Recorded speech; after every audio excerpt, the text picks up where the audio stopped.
John! What? Red 7! I don't know what Red 7 means. Hot route! I don't. What is hot route? Will you just go stand on the other side, please? Down! Come on. Ready, down, set, hut, hut, hut, hut! Hit me! Booyah! That's what we call a sack lunch. Nom, nom, nom, nom, nom, nom. It's time for the Soonerscoop.com postgame show presented by Eskridge Lexus in Oklahoma City. Eskridge Lexus is the official travel partner of Soonerscoop.com podcasts. Now, here's your road crew, Carey, Eddie, and Bob, wrapping up all the action and reaction from this week's game. All right, welcome. It is the Eskridge Lexus postgame show with Carey Murdoch and Eddie Radosevich. Bob Przbillo slaving away up in the press box in Lubbock because we made his ass go cover this. Although I think Eddie and I would have enjoyed being there tonight. The return of Rhamondre, Stevenson, and also Ronnie Perkins. And Lincoln Riley was asked about it after the game. Let's go straight into some actualities, they call this, I believe, in the radio business. Eddie? Here is Lincoln Riley talking about his, and this is kind of long, but this is Eric Bailey and Ryan Aber from the Tulsa World and the Oklahoman, just kind of getting the discussion going about these two guys finally playing in a game after all 10 months, Eddie, 10 months of this shit that we've been dealing with. They're back on the football field, and my God, they were worth it because they were good. Here's Lincoln Riley after the game. The impact that Ronnie Perkins or Rhamondre Stevenson had in returning to the field tonight? Yeah, they both had a big impact. I mean, they're two really, really good football players, and was great to have them back. It certainly was. It was didn't have the ability to plan for it a whole lot, but it was certainly great to have them back. Just, and I think, two quality players, but then just the emotional lift. Our team's very aware of what those guys, along with Trajan have been through, and to get those two back on the field tonight was like I said, quality of player was great, but just the emotional lift for our team was pretty awesome. Thank you, Lincoln. Ryan Aber. Yeah, Lincoln, when did you find out that those two guys were going to be able to play? And just specifically about Rhamondre, seemed to add I don't know if toughness is the right word, but a different element to the run game tonight, averaging, I think it was well over 7 yards a run until there at the very end. We found out that both of them would play late yesterday evening, which was obviously, was great to hear. So, I remember Rhamondre certainly had an impact. I mean, all those guys had some nice plays, but, adding a back of his caliber and that can break tackles and has had, some pretty good experience here with our guys was huge. And so kind of gave us a little bit more of a kind of the full group that we've, hoped to have. And they all, those guys all did a great job. And once again, welcome back to the Eskridge Lexus Postgame Podcast. A little bit of a different start to it this week. We should say Oklahoma wins it 62-28 over Texas Tech in Lubbock tonight. No Halloween surprises. The Sooners just came out, the Halloween surprise, I guess, was the opening drive by Texas Tech where they went down the field very, very quickly, and it was 7-0 early, but then the Sooners run off 42 straight points, largely part to their defense. And look, Ronnie Perkins and Rhamondre Stevenson are the story tonight, but really Oklahoma's defense and the turnovers in the first half, 3 turnovers in the first half, 2 by Trey Norwood. That was something. Alex Grinch, that was like a porno mag for Alex Grinch watching that game tonight. Yeah, it was probably one of the better efforts Oklahoma's put out there defensively, maybe since Alex Grinch arrived, a year ago. And I thought it was borderline dominant at times. And I don't know if you could say that about an Oklahoma defense over the last couple of years, especially not the defense that we've seen, whether it be in the Iowa State game this year or Kansas State. But, Carey, I thought that, more than anything, they took another step today, and they grew off of what they were able to do down in Fort Worth a week ago. You get Ronnie Perkins back tonight. I mean, my God, he was I felt like he basically lived in the backfield or the entire night. And I think maybe it was you or Josh, one of you had tweeted it out, like, you could tell that Ronnie Perkins really missed playing football because he was balls to the wall all night tonight. I mean, he was incredible. Just his energy, the passion that he played with. I haven't seen. I mean, look, we know this defense plays really hard, and that's what has separated them. I really think we talked to players last week, like the intensity that they play with, the aggressiveness. Just how hard, I think maybe you or Josh said it, just how hard they play. They play hard. I think I was talking to Gabe Eichert about this. Like, they play so much harder than all of their opponents, yet Ronnie Perkins gets out on the field tonight, and he looked like he was playing harder than everybody. Yeah, and I mean, just look at the first series, and, that's kind of the anomaly of the night. But at the same time, I mean, it was Ronnie Perkins on the first snap that he was in, chasing a guy down, 25, 30 yards down the field. Oh, the running back. So, yeah, their best. I mean, their running back had just come back from injury. He was. Sure. I've seen him play this year. He's a fantastic running back. And Ronnie Perkins chased his ass down. That was amazing. It was super, super impressive. And Gary, you can't tell me too that the way that they played on the defensive line, the way that they were able to manhandle guys up front tonight, I think that played a part in somehow, some way, of creating the turnovers, creating the chaos.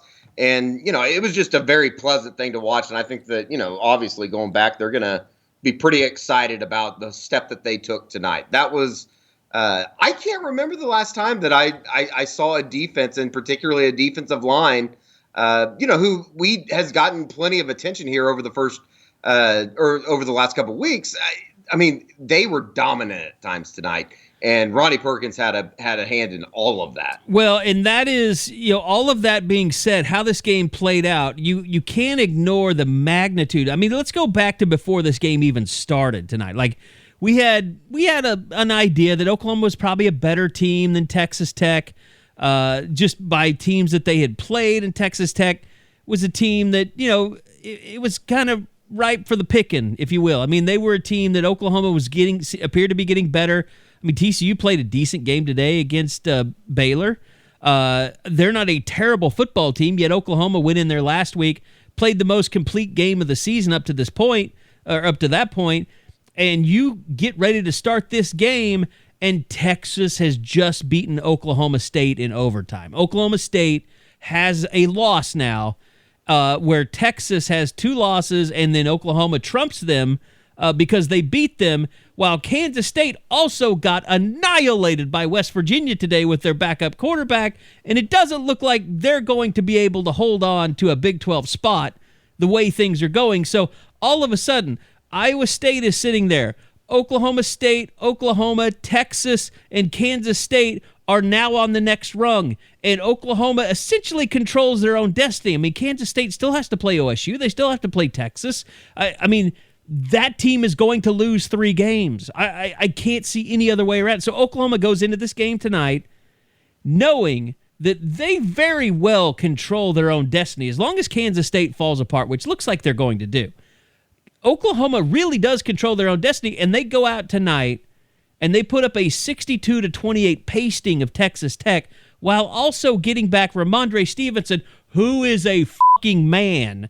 I mean, like, we have forgotten exactly what it looks like to see a man play football as a running back for Oklahoma, because TJ Pledger, good player, has done really great the last couple of weeks, but he is not Rhamondre Stevenson. And Ronnie Perkins, I mean, Isaiah Thomas still had a game-changing fumble recovery, but Isaiah Thomas makes them better immediately. And all of a sudden, as I keep saying, Oklahoma controls their own destiny. They control it, but they look even better after tonight's performance. Yeah, it was as complete as you get. And, it's kind of funny just how things can change over the course of a day. I mean, if you were doing like one of those power ranking things, I think Oklahoma would probably be the best team in the Big 12 as of today, the way that they played. Yeah. Obviously they're going to need Iowa State would probably be number 1 just because they won and they haven't lost since.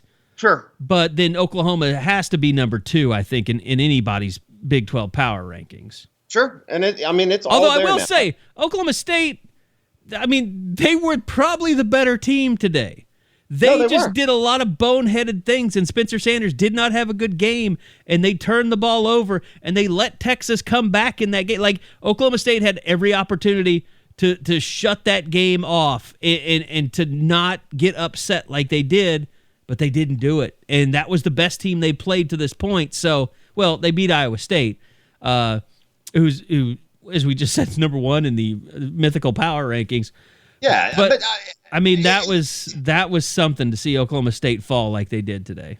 Well, it's one of those things, and I think Oklahoma fans are pretty familiar with it. You turn the ball over 4 times, and you allow a big special teams error, and you're probably going to get beat. 9 times out of 10, 9.5 times out of 10, 10 times out of 10, you're probably going to get beat. And it was just kind of amazing. I mean, we were talking during that game, Carey. You knew that Sam Ehlinger was going to make a play in the final I'm 5 sorry. minutes of the fourth quarter. I know he's a Longhorn, but I respect the hell out of that guy's late game heroics. I mean, he is a baller. He's got to figure out the other 55 minutes of the game. He'd be a pretty damn good quarterback. Yeah, I mean, boy. I mean, I can see why Texas fans go nuts because, I mean, they've got players. I mean, they finally started Bijan Robinson at running back today, which is getting us off topic, but I mean, they're figuring out who their best players are, and they're relying on people. But, yeah, I mean, Spencer Sanders, he needed to take a step today, and he only proved that he's not the guy. I mean, that's going to be his label right now. No, I think that's probably fair. I mean, and then you look in kind of on the other side of things. Are we talking about is that Spencer Rattler's best game as an Oklahoma Sooner today? Yeah, on the road. I mean, he was exceptional. I mean, I would, last week he had a lot of big shots that he hit, but he didn't really. It wasn't. I mean, they scored on 6 straight drives, or was it 5 after their initial 3 and out? I believe it was 5, right? Well, they get 42 unanswered, so I guess 42 unanswered after going down 7-0. So. Yeah, I mean, he was really good, and it wasn't because they hit the big shots. I mean, they had the one to Marvin Mims. He had the one throw to Marvin Mims that he inexplicably dropped. I don't even know if I said that word right. Inexplicably. Anyway, I can't believe he dropped that pass. No one else. I mean, I'm you all of a sudden on the podcast. I can't say words. I mean, that was the most shocking drop. I mean, Spencer Rattler's had some terrible drops this year. Theo Weese's perfect, drop it in the bucket pass against Iowa State. That one was right up there today. Marvin Mims hit off of his hip. Where he was Rambo wide won open. In the first game of the year. Yeah, I mean, the Rambo won the first game of the year in the end zone. That was his best throw of that day. So, I mean, but no, I will say this about his day today, Eddie, and I think we kind of melded over this, through group chat, but he was on point. Like every time the ball left his hand today, you just thought, wow, that's a dime. That's a dime. Yeah. That's a dime. I mean, and you can't say that about TCU. No, you couldn't. And, I thought that it's just a kind of another, and even listening to him after the game a little bit, and I don't know, it might be reading a little too much into it, but just some of the things that Rattler said in the post game, I thought, that's a guy that is starting to kind of feel it. The light's starting to come on a little bit. He's feeling himself, yeah. Sure, for sure. And, here is my question to Spencer Rattler. I'm glad you brought this up because this was his best quote of the post game right here. Hey, Spencer, just the way you guys are starting to kind of round into shape. I know there's more you guys want out there, but after starting 0-2, what's the mood of this team just in terms of is this a team that's motivated to kind of go out there and get even better now that you're in the position that you're in? Which, I mean, you're pretty much right back in the Big 12 race. Most definitely. Our goal is to take a step every week. And I think these past 3 weeks, we've taken steps every game. What I said last night to the team was it's time for us to go out and embarrass somebody. We've been having these games where we're getting up and getting comfortable. And tonight we didn't get comfortable and we kept running it up. So just being in an offense like that, it's fun. When the defense is playing well like that, the whole team's fun, great energy, great game. All right, so that's Spencer Rattler, and we were talking about before we played that, Eddie. He's getting his shine on a little bit. I mean, he's feeling himself, and he said, I mean, I'm sure Mike Houck was sitting there going, he said it's time for us to go out and embarrass someone. Sure. Which you want to hear. I mean, like, that's a little bit of a Baker Mayfield. It's a little Baker. Exactly what I thought. It's a little Baker. And Oklahoma needs that. I mean, we want that from a quarterback again. Not like we as fans, like we as media want that as followers of a quarterback again. Yeah, you want a quarterback, you want a guy that's leading the program that is comfortable, or maybe even more than comfortable, of putting his nuts on the line. And I think that you saw that a little bit. I think that he's kind of taken some steps, and at the time it almost seemed like it was a little bit of a, I don't know, maybe an overreaction, Carey, just as far as like you walk out of the Cotton Bowl and it's like, wow, he played so well in those 4 overtimes. Hopefully that can be something that you look back on and he's able to build off of. And I mean, a couple weeks removed now, it's like I do think that he took a step. I think that kind of gave him a sense of confidence in being able to lead this team in the direction that they want to go. And obviously it helps. It goes hand in hand when you get better play up front, but it's all starting to come together, I think. And I think for Oklahoma fans, that is obviously exciting news, and it's good news considering they're now going into a month in which Lincoln Riley's never lost a game in the month of November as the head coach at Oklahoma. So it's very positive to walk out of that game. And, I thought it was kind of funny, and I'd be lying if I said that it didn't cross my mind when Texas Tech drives down the field and the first series, and you're like, oh shit, here they go. Yeah. Like this is road this implosion. This is exactly what you wanted to stay away from, and as far as the way the game started. And then you have the penalty on the 1st and 20, and you're somehow able to kind of dig yourself out of that. By the way, I did rewind it. Like, there's no way in hell that Tyrese Robinson did anything on that play. I mean, they had to get the number wrong. I mean, it had to. But I mean, it was Creed Humphrey and Tyrese Robinson. He literally put his hands on someone, took them down, and went to go find someone else, and there was no penalty. So I don't know. I mean, I clearly completely that agree. penalty. There's no way that was on Robinson. Yeah, I don't know who they tried to flag, but well, it'll be interesting tomorrow when we put out the Pro Football Focus stuff and all that. But in terms of receivers, I mean. I did you get a lot of this on Twitter, like people panicking about where's Rambo? Because I felt like on Sooner Scoop it was pretty much established, like Charleston Rambo's out. Oh well, I mean that was kind of the response on Sooner Scoop. Yeah, I completely agree. I think the only person that thought it was a big deal was Tim Brando, and there's no idea. There was so glad to learn that Tim Brando's favorite Halloween candy is candy corn. By the way, that I could have called that from a mile away. You boring bastard! It's the most perfect thing of all time. He said some of the oddest, strangest stuff. And you know what I was thinking? Spencer Tillman didn't seem to watch the TCU game a week ago. I don't think that they did. Because they kept insinuating that OU let them back in the game. It was just a very strange thing, and I couldn't help but think every time Tim Brando said something, I can't help but think that he's one of those guys that, like, if he has an intern with him, it's probably a pretty attractive girl. And I bet he's a big back rubber when you're just standing there. Like, Tim, don't touch me anymore. Here's professionally how I know how washed up Tim Brando is. And I don't know if I think after I say this, you'll realize how right I am. Is Tim Brando, he's figured out this business. Like, he doesn't belong in it anymore, but he has figured it out. And when I tell you this, you're going to understand. He had more enthusiasm for his live reads than he did for his play-by-play. You know what I'm saying? Yeah, I could definitely see that. I could 100% see that. He just, I don't know. I think he does a terrible job, but I don't want to kill the guy. He has learned how to work the corporate overlords, is what I'm saying, for people that don't speak radio. Like I listen to his ad reads and I'm like, I might buy that product. It sounds lovely coming out of his mouth. Yet I watch him do a game, and I'm like, God, this guy's a dinosaur. I wish he was off my television. And you know what? I was fully ready.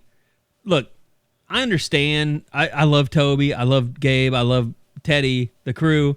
I was fully ready to commit to listening to them on the air, but it is impossible when they're ahead of the television broadcast and you have cable. It's just impossible. And I'm sorry, but I'm not streaming shit and sending it to my TV through Bluetooth. Like, I've already got to get on the message boards, all that. Like, I'm not jumping through all those hoops just so I can make sure that the OU radio is hooked up to my TV. I'm just not. Yeah, you want to be able to react in real time. It's just kind of difficult. Plus, I have to be able to rewind plays like that Tyrese Robinson thing to see. And I like going back to see, who caused a fumble, not just who recovered it and things like that, which I can't do in the press box. So I love doing that at home. Sure. But I got to tell you, I hate being at home watching games. I hate it. It does suck. It's weird. It sucks. Like, I don't know. I've always kind of been of the opinion, like, radio people don't need to be in the press box because they can just watch it on TV and talk about it. And I still kind of believe that. But there's a nuance to being in the press box of things that you get to see that you don't like. When Deshaun White went out of the game, and then I actually saw on television before people started tweeting about it that he was back in the game, because sometimes it does help because there's just like a camera angle and you see 23 and you're like, oh, he's back in the game. But getting to see how people walk off the field and how the trainers are attending to them and what they're looking at when they're down on the field, like, you can't replace that with television. No, you can't. No doubt about it. It's just weird. It's just a weird experience. I hate it. Falling asleep on me? Am I putting you to sleep? No, I was just yawning. It's been a long day. It has been. Thanks to certain things that happened, and I had to be up early this morning to pay for that we won't go into. Anyway, so Lincoln Riley, here's something that we have to get to. Lincoln Riley was asked about, Ronnie Perkins, Rhamondre Stevenson came back for this game. They were fantastic. It came late in the week, and as we told you on Sooner Scoop, Ronnie Perkins, they left for Lubbock not knowing for sure if he had passed his exit test, quotation marks, which is his last drug test, because he didn't do that so well before the Texas game and before the Iowa State game. So Lincoln Riley finally, after all this drama, he got to announce to the team that after 10 months, Ronnie Perkins and Rhamondre Stevenson, who, mind you, have been practicing with the team the entire time as if they were, right there, but, they'd have to sit out in, certain depth chart situations and, scout team, and Ronnie Perkins would run scout team and Rhamondre Stevenson would run scout team. Like, so they've been through the ringer on this deal, but Lincoln Riley was asked, like, when did you know? What was it like announcing to the team? And here was his response. Lincoln, you mentioned the emotions of those guys coming back. What was the reaction from them and from the team when you told them that those two guys would be playing? Yeah, we told them in the team meeting last night. Literally, we had only known for about 30 minutes, kind of our Friday night team meeting. We told them the team erupted. I mean, I thought they were going to tear the room in half, honestly. It was they've witnessed it, firsthand. And so it was very, very emotional, not just those guys, really the entire team.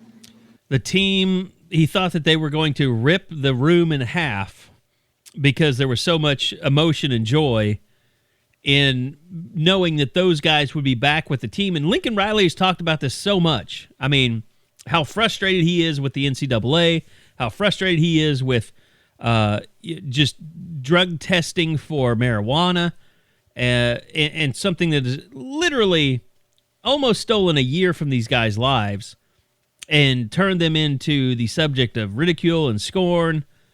But Eddie, for these guys to come back and against Texas Tech and to play the way that they did tonight, I mean, it's easy to see why that's going to be plastered all over the front page tomorrow.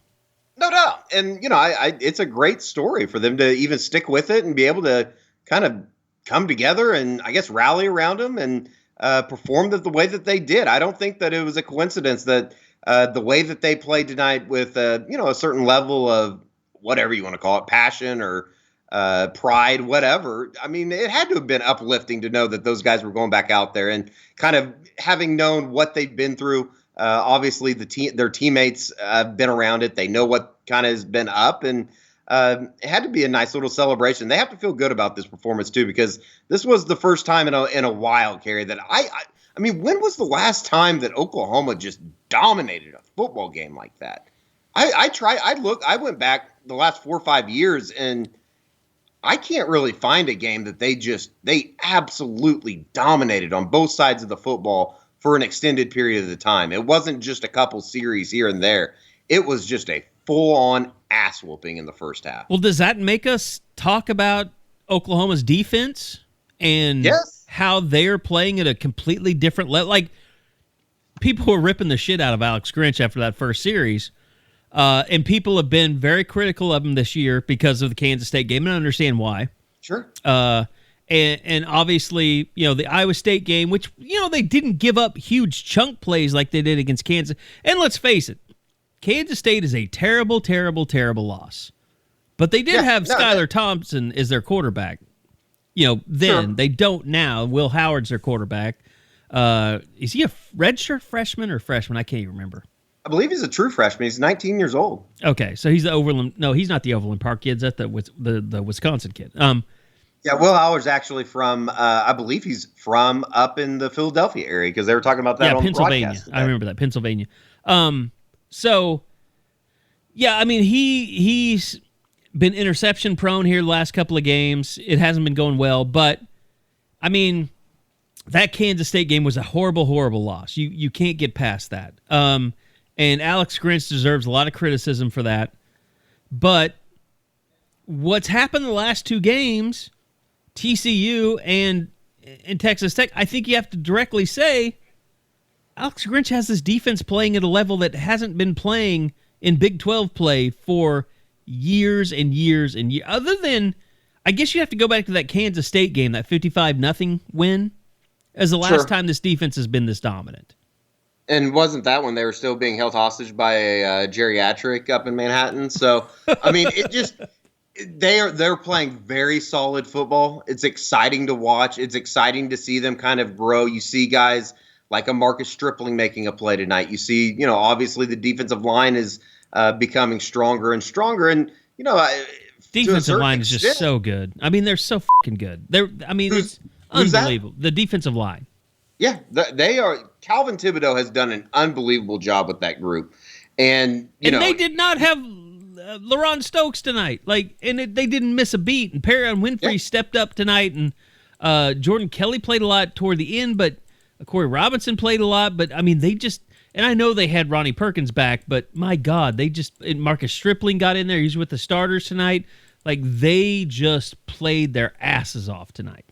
I think old Perry Winfrey is going to really like playing alongside Ronnie Perkins here over the next 5 games. 6 games. They are ridiculous. Yeah, that's a ridiculous pairing.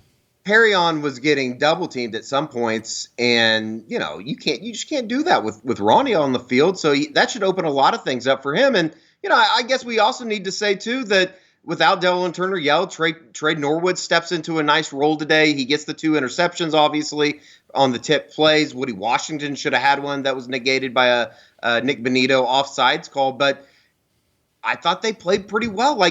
Trey Brown made some plays today. You look back in the secondary wise, outside of that first series, I mean, he was fine because their names were never called much. They had to have played well, right? Yeah, I mean, look, the secondary was good. Trey Norwood was fantastic. I mean, he was. I mean, that's the thing. It's like the one bad play Trey Norwood had was a missed tackle out in the flats on a play that ended up going for 9 or 12 yards. But outside of that, that's the one play that comes to my mind. Outside of that, I can't think of another play that he didn't play well, and they tackled well today too. Well, and just looking at the defensive stats in terms of who played really well, Trey Brown led the team in tackles tonight. I mean, I don't think this matters because he really played in garbage time. Justin Broyles had 4 tackles, which was third best. But, I mean, it really was kind of one of those nights where no one had to play, outstanding because everybody just played well across the board. I mean, whether it's...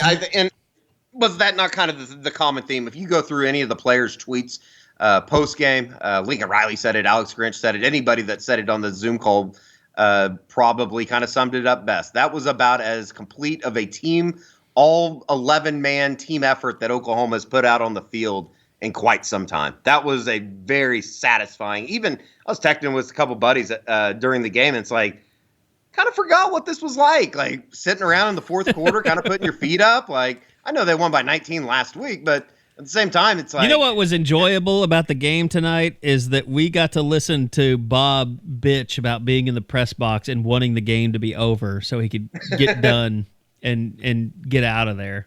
Yeah. Because that's normally us. It's like, God damn it. Sure. This second half, it better go fast because this game is over with, and I just want to write my stories and get out of here and go to bed. It was nuts. I looked up at one point. I think the second half started at 9:23. And I was like, what? How in the hell? I flipped over at halftime of the OU game, and Ohio State and Penn State were entering the fourth quarter. OU started an hour later, and the halftime wasn't. It had just begun, basically. But that's what happens when you review every goddamn play. Oh, my God. I know. The Big 12, either throwing too many flags or they're just reviewing everything. I think it's both. I mean, the Jeremiah Hall thing should never have been missed. It was a touchdown, clear as day. I tweeted it at the time, but Jeremiah Hall consistently does something each week that I'm like, I didn't know that Jeremiah Hall could do something like that. By the way, I'll throw this out there. Well, let's do this real quick. Before I do this, let's go to the Eskridge Lexus Player of the Game. Hey, Spencer, that's not just it. The way that's me talking to Spencer Rattler. This is what I'm trying to go. Eskridge Lexus is all about embracing the best. That's why they are the official travel partner of the Soonerscoop.com podcasts. So it's time for us to recognize the Sooners' best with our Eskridge Lexus Player of the Game. All right, the Eskridge Lexus Player of the Game.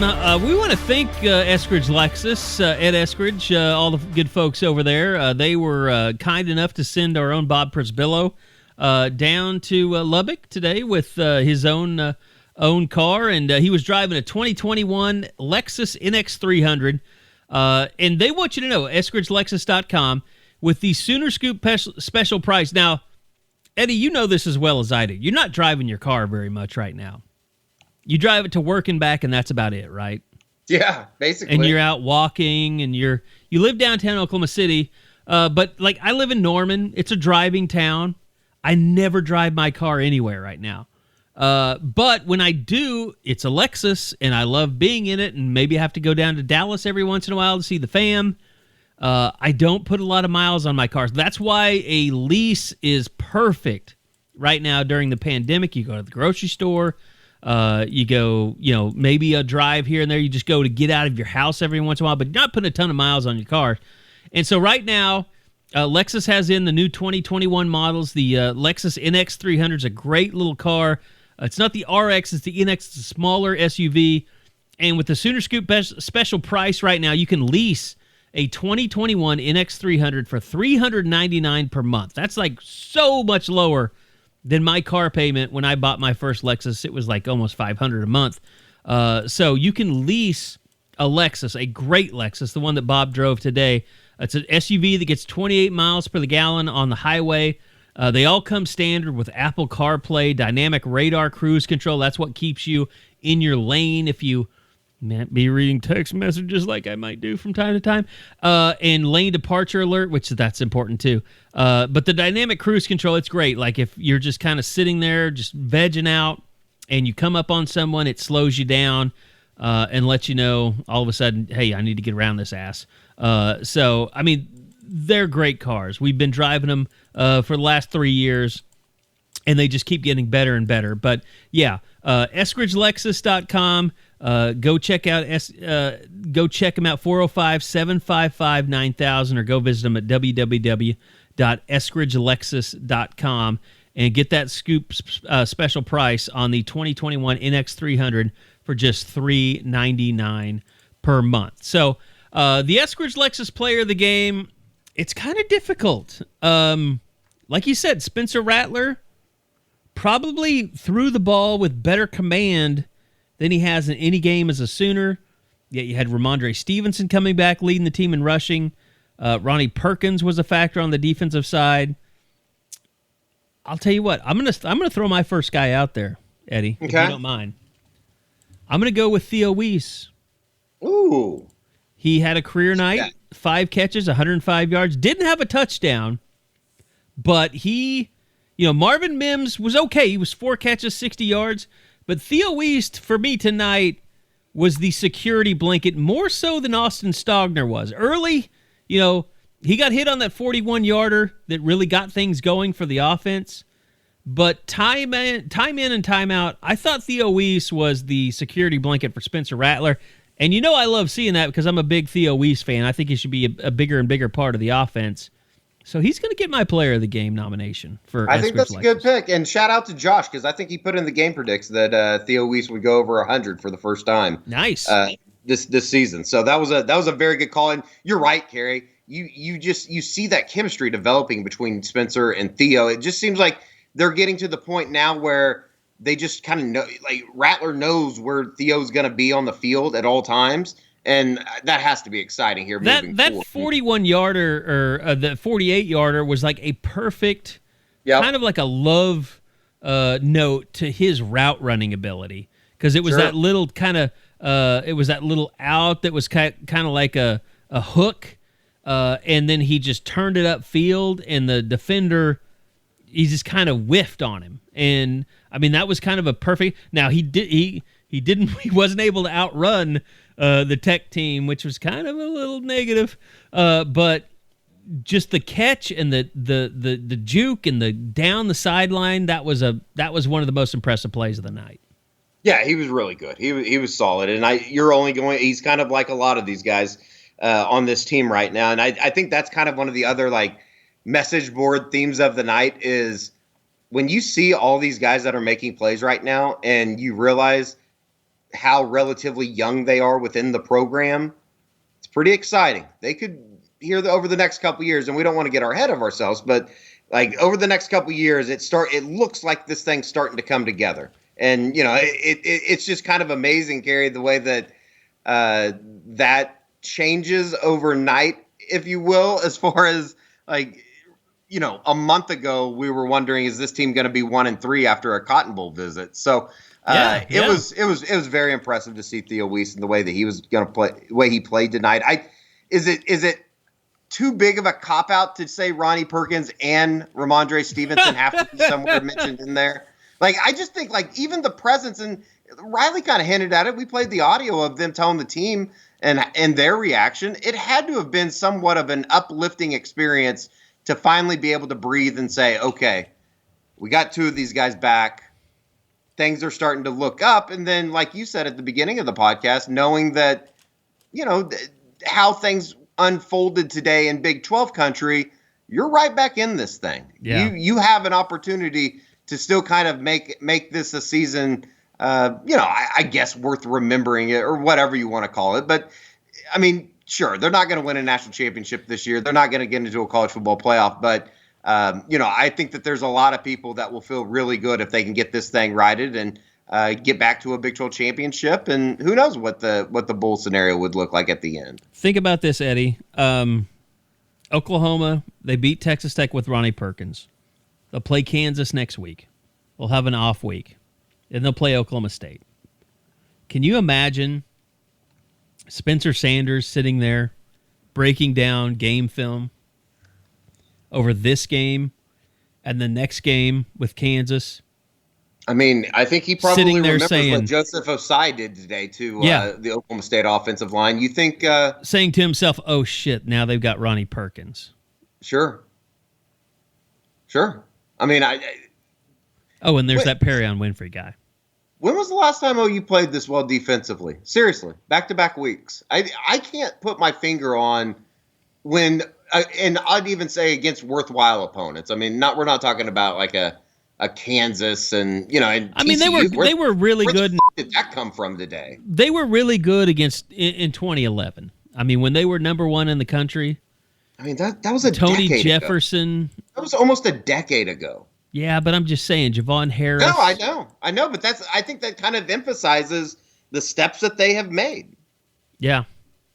And you asked the question, I'm just answering it for you. I mean, oh yeah, you have to olds me out here. I mean, it's just 2011 is the last time they had a really good defense. It's crazy.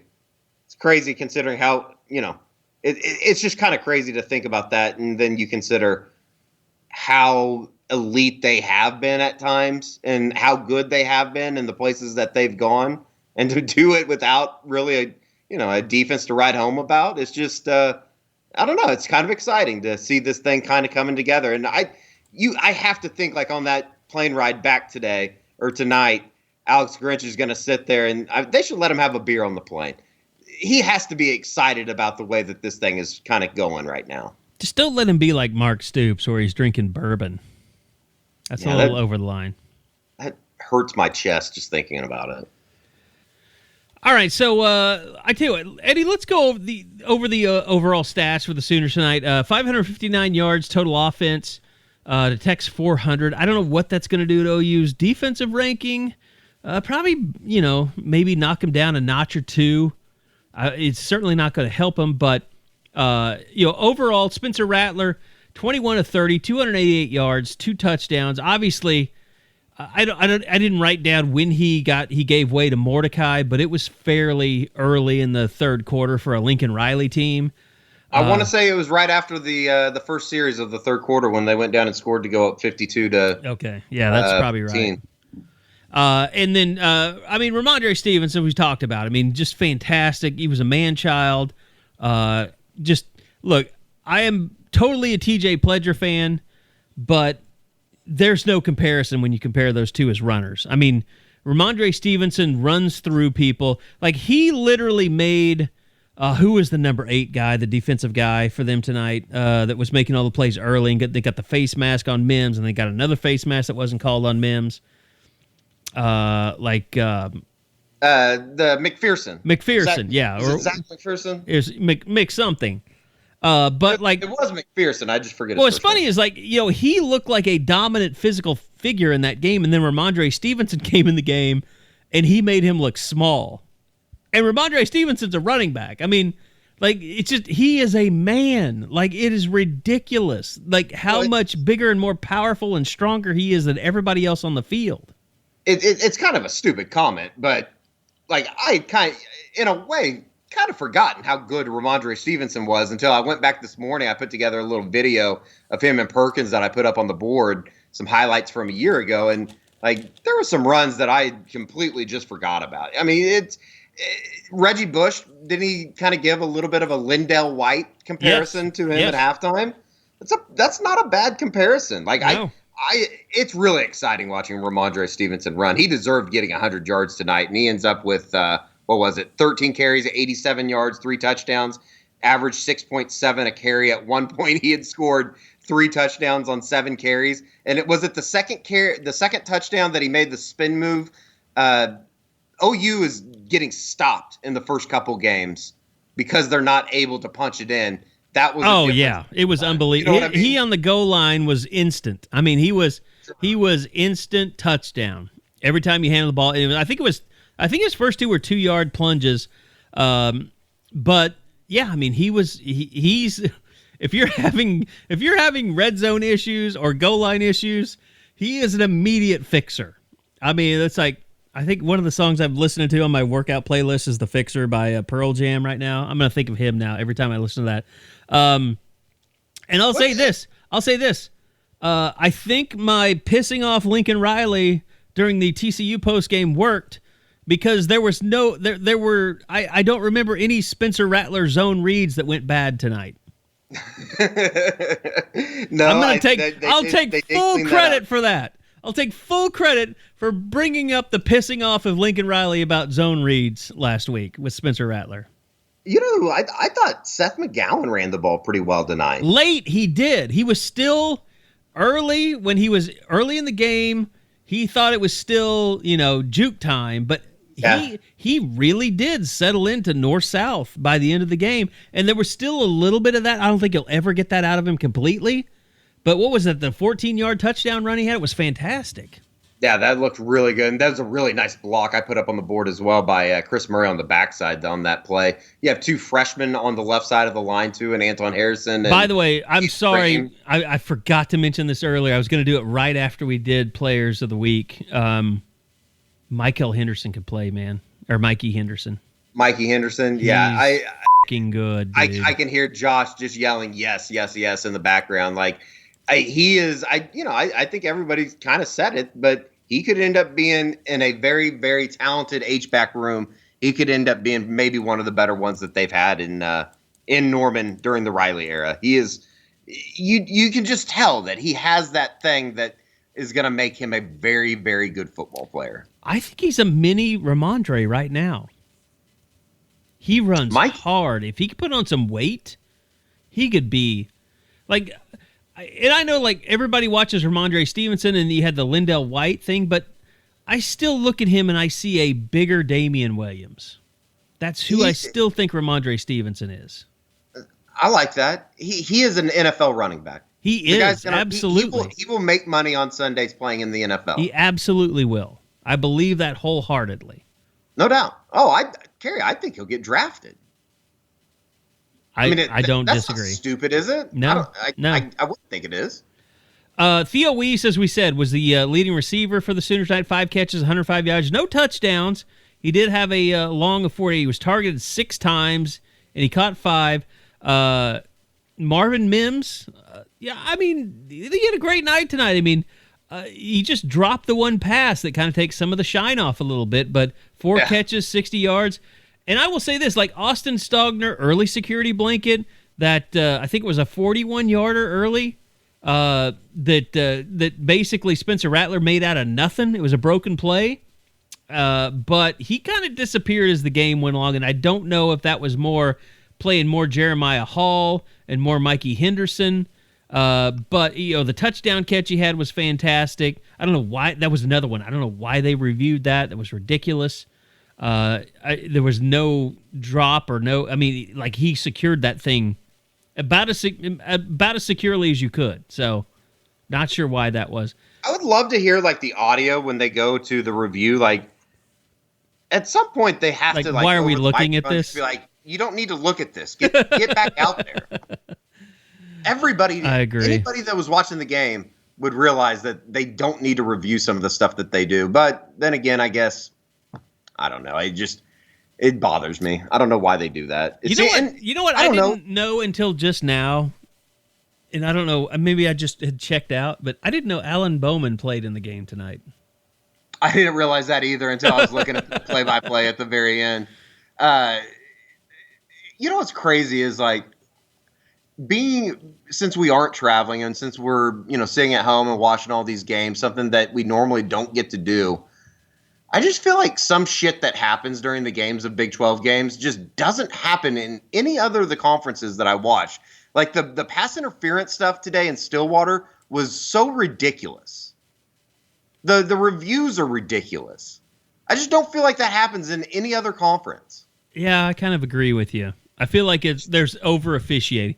It's the what's his name from the Bills, the old coach, Marv Levy. Yeah, you over officious jerk. I just feel like that. I hope Lincoln Riley yells that. Like, Lincoln, if you're listening, or if anyone is listening that works with Lincoln, please tell him to start using the phrase over officious jerk. And I mean I don't understand the Matt Wells 15-yard penalty early. They never showed on television exactly how much he was getting after the refs. But that was a weird early penalty. That was so Big 12. That head referee looks like somebody that would definitely call the cops on a party. Yeah, I don't like his glasses. I don't care how much you lift, dude. Like you just seem like you have small man syndrome. I might take that guy over. That guy's definitely getting in somebody's face for something just completely ridiculous at the on for cue when messing you up see his him on Wendy's order or something. like a Tuesday night. Why don't you have the pepperoni rollers in? Yeah, exactly. Just a weirdo, just a strange person. But yeah, it was. I don't know. It was kind of crazy. So yeah, Kansas coming up next week. Woohoo! At least it's at home. I guess that's. I mean, like, my God, a home game finally for Oklahoma. It literally feels like they haven't played a home game in. I mean, what's the number going to be? I forgot that they played Kansas State at home. It's like I've only been to one home game, the Southwest Missouri or whatever the hell that game was. Like, I've only been to one home game because of COVID. So I didn't go to the Kansas State game. I forgot they even played that game at home. Yeah, it's going to be weird getting back into the mode of shooting a game. Yeah, you have a camera live. Kind of excited, even if it is Kansas. What do you think that number is going to open up at on Sunday? OU favored by 30 points. Oh man, after this week. By the way, OU should get back into the AP poll, I would think, this week too. Did you partake in any West Virginia Kansas State action this weekend? Did you feel any? Did you feel any certain way? Because that line was just. I mean, before that game started, that line was bizarre. No, I don't know. I kind of felt like Will Howard was going to play like a freshman, and he did. I didn't expect it to be the blowout that it was. Kansas State's in trouble. We'll see we'll see how they bounce back. They got a big one. Both teams got a big one next week. Oklahoma State and Kansas State up in Manhattan. That should be a pretty fun game. I mean, God, there's no way Oklahoma State doesn't win that game, right? I mean, you wouldn't think. I mean, yeah, you wouldn't think so. You would think that they would go up there and take care of business. Do we have lines out yet? They outgained Texas by like 250 yards today. I guess we won't have lines till tomorrow night. They had their Kansas State game today. No, I mean, Oklahoma State. You can't turn the ball over. You can't give up special teams plays. The game of football doesn't work out like that. It doesn't allow you to make those mistakes. Yeah, and still win the football game. Well, that was the thing about Spencer Rattler. I mean, it's like, he's going to come back. He's going to be the quarterback, but is he going to be the quarterback last year or is he going to grow? And so far, he's kind of like the quarterback he was last year.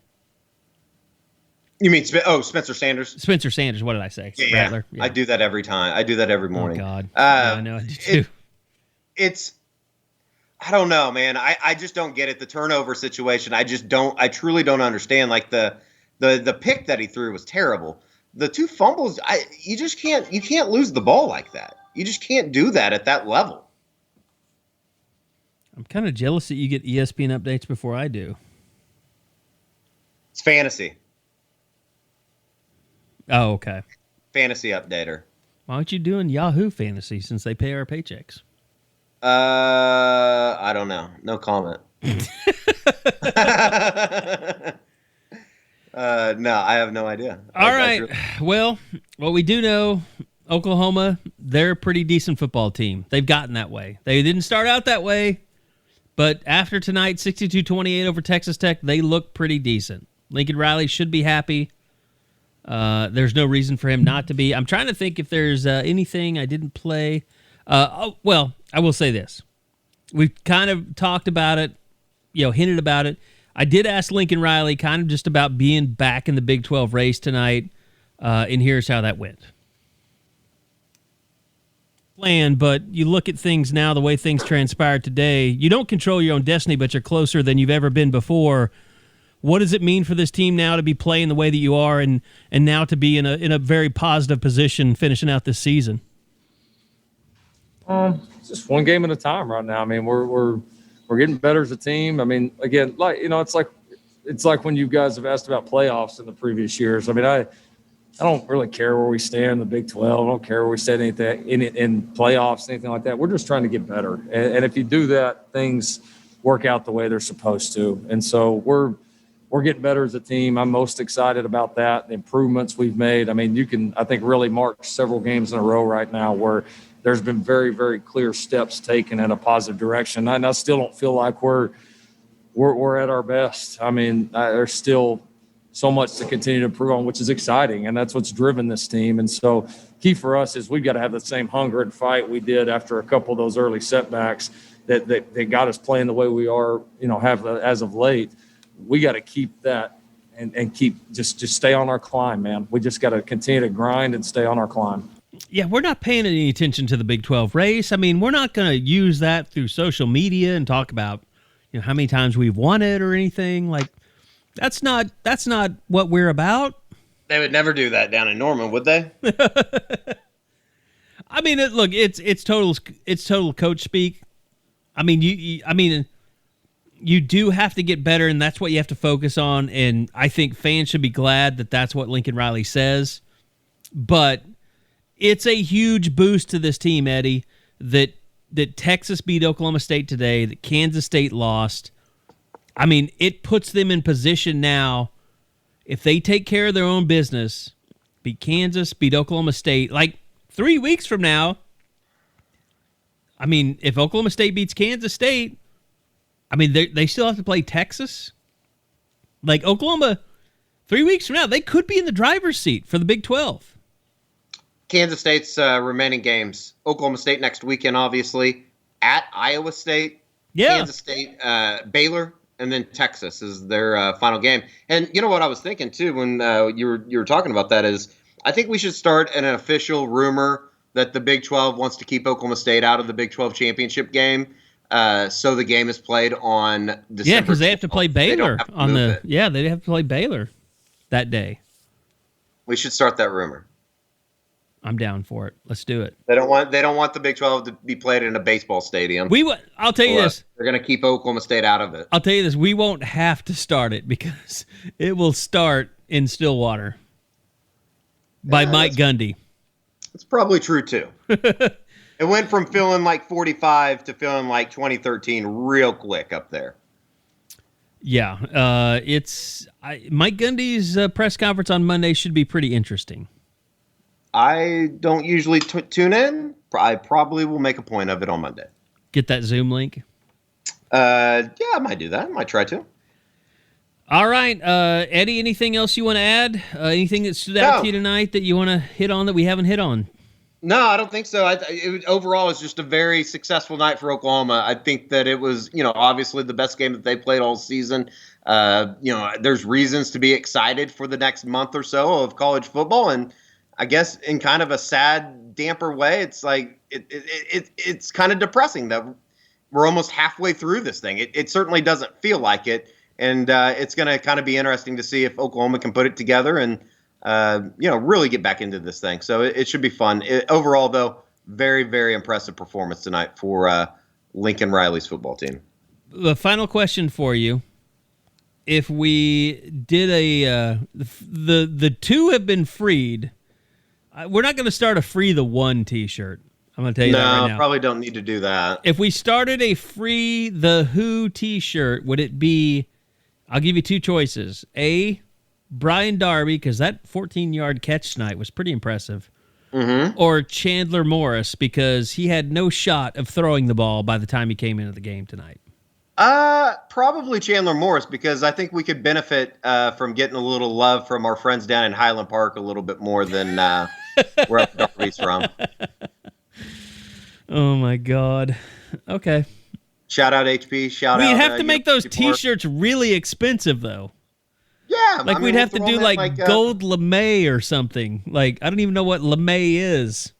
We'll throw them in the, what's that shopping center up in Highland Park? I always forget the name of it. But North Park Mall. It's North Park Mall. That's why it's so confusing. Maybe we could get a Burger House sponsorship out of the deal. Make them like Hype Beast shirts. How do you make stuff Hype Beast? Let's do that. I don't know what that is. Wow, that's shocking. I guess that's the frat in you. You know what Hype Beast is? Mm-mm. How am I older than you? I know. All right. That'll do it for us. We appreciate you guys listening to the Eskridge Lexus podcast.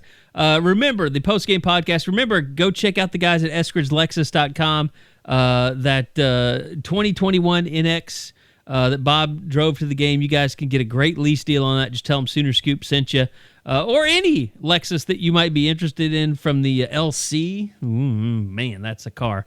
To the LS, to the ES, which we've driven many times. The RX, lots of great SUVs or sedans, whatever.